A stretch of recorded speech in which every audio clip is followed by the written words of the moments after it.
I'm going to show you how great I am.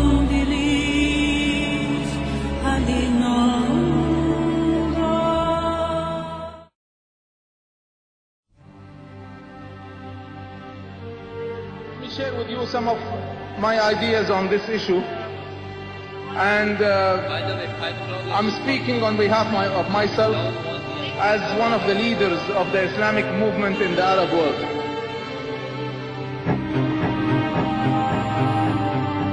The number one myth that Westerners have about this conflict is that Arabs and Jews have been fighting for thousands of years and they're going to continue to fight. This is really quite bizarre because all it takes is a little bit of reading of history to find out that this just isn't true. There is no congenital historical enmity between the Arabs and the Jews. The Jews flourished in the Arab world at a time when they were being persecuted throughout all of Europe.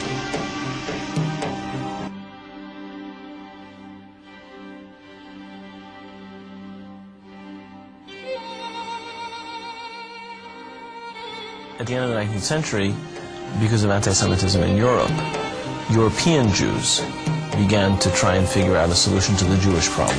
A very small minority adhered to Zionism, the idea that the only place in which they could be safe is within a Jewish state. Zionist Jews actually had a design on the land of Palestine, the idea of creating a homeland for Jews in the land of Palestine. And this is really the beginning of the conflict. The mainstream Israeli Jewish society believed, because that's the way they had been educated, that Palestine was empty, had been empty when the Jewish settlers came there. Who paid the price when they settled there? Is it really true that Israel was a land without a people for a people without a land? Palestine was not empty. It was a land populated by Arabs who had a high level of culture, a high level of education. With farms and markets and towns and villages and roads and commerce and lots of interaction with the rest of the world. The population was overwhelmingly Arab.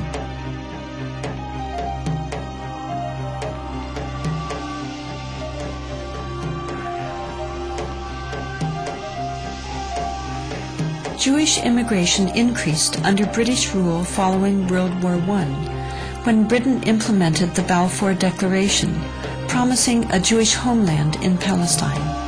This measure conflicted with Britain's previous promise of self-rule for Arab inhabitants throughout the region. Britain was basically extremely supportive of the Zionist movement. It helped to establish all of the structures of a state. At the same time, the Arabs of Palestine were denied the right of self-determination.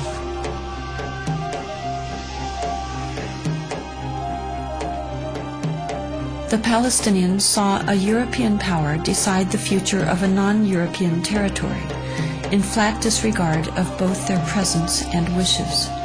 In the 1920s, as land was being stripped away from local residents, the first clashes between Palestinians and Jews began, and would continue on for years to come.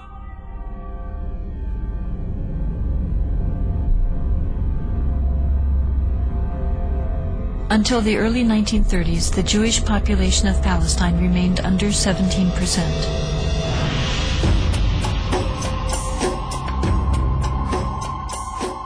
Hitler's rise to power in Germany completely changed that.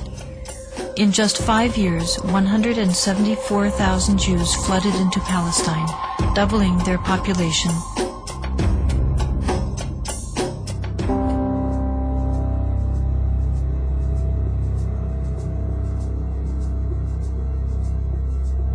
As the world attempted to make amends for the horrors of Nazi genocidal policies, efforts to make Palestine a Jewish homeland increased. The Palestinians, they were not the Nazis. They were not responsible for the Holocaust. But they were the ones who paid the price. In 1947, with the conflict spiraling out of control, Britain decided to turn the problem of Palestine over to the United Nations. The UN, under pressure, proposed to divide the land into two states, an Arab state and a Jewish state, Arabs were to be given 43% of the land, despite the fact that they made up more than 2/3 of the population and owned over 92% of the land. Jews were to be given 56%, although they comprised only 1/3 of the population and owned less than 8% of the total area. Nevertheless, they were given not only most of the land, they were given the most fertile land. Zionist leaders took advantage of their superior military preparation and immediately began occupying major Arab cities in Palestine.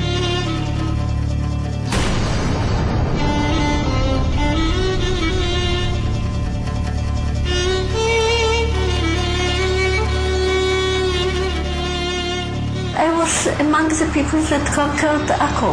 When we were walking around, we entered a flat. There was a pair of shoes of a small child, maybe 2 years old. They didn't have time to put on the shoes, so they left the shoes and they ran away. They left everything.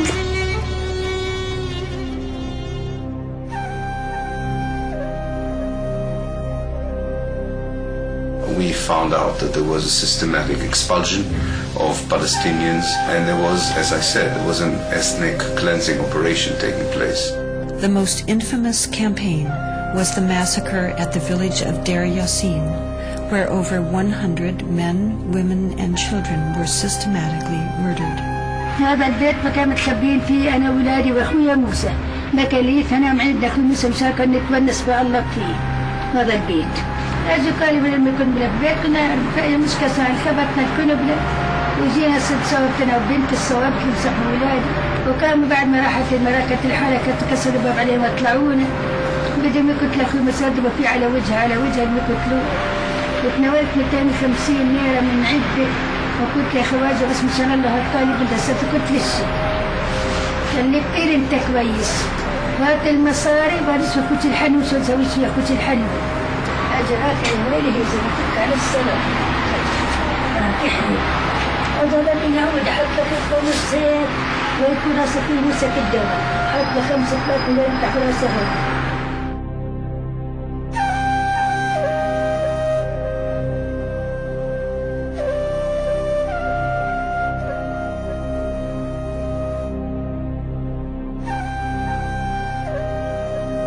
The ruthlessness of the attack on Deir Yassin drove fear and panic into the Palestinian population and led to the flight of unarmed civilians from their homes all over the country.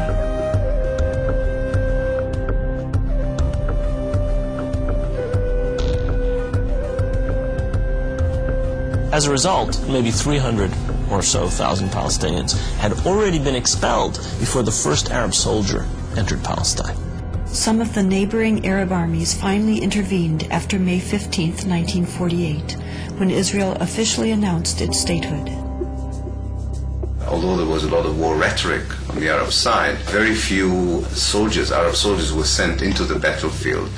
And actually, for most parts of the war, there was superiority on the side of the Israeli army.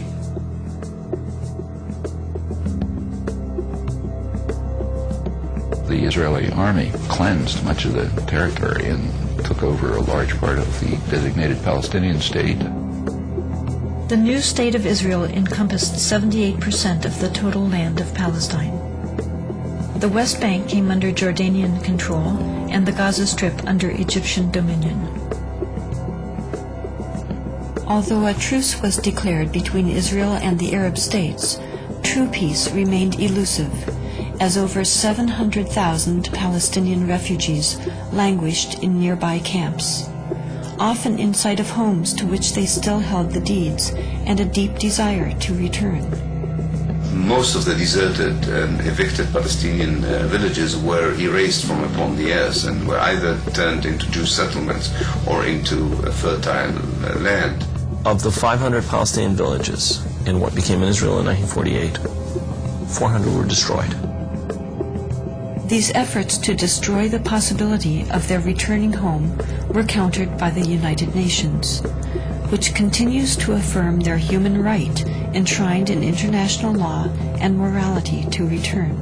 A Palestinian who had lost her land or lost his land as the result of the creation of Israel in 1948 cannot come back even for a visit. I can go back to Israel as if I were returning and claim immediate citizenship, having no historic tie, speaking no Hebrew, knowing no one in the country, having no family who ever was there. All that one needs is being Jewish, a religious group like any other.